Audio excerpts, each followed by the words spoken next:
Hello guys, ரொம்ப நாளா எக்ஸைட்மெண்டோட wait பண்ணிட்டு இருந்த டே தான் இன்னைக்கு. அது வேற ஒன்றும் இல்லை, நானும் என்னோட ஃப்ரெண்டும் வந்து லைசன்ஸ் எடுக்கிறதுக்காக வந்து ஆர்டி ஆஃபீஸ் தான் போக போறோம். என் ஃபேஸ் பார்த்தாலே தெரியும் நான் எவ்வளோ ஹாப்பியா இருக்கேன்னு. எப்பவுமே வந்து அடுத்தவங்க நம்மளை ஜட்ஜ் பண்ணிட்டே தான் இருப்பாங்க.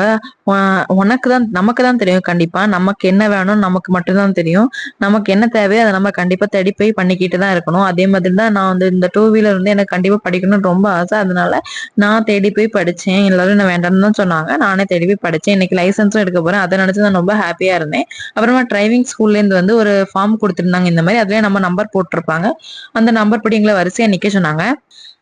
அப்புறம் இன்னொரு பக்கம் வந்து நிறைய வண்டி ரிஜிஸ்ட்ரேஷனுக்காக வந்துட்டு இருந்தது. ஸோ அந்த ரிஜிஸ்ட்ரேஷனுக்காக வந்த வண்டி மாடல்ஸ் எல்லாம் பார்த்துட்டு இருந்தோம் கொஞ்ச நேரம். அப்புறம் மார்னிங் சரியான பசி, ஒரு டீயும் சமோசாவும் வெளியே போய் சாப்பிட்டுட்டு வந்தோம்.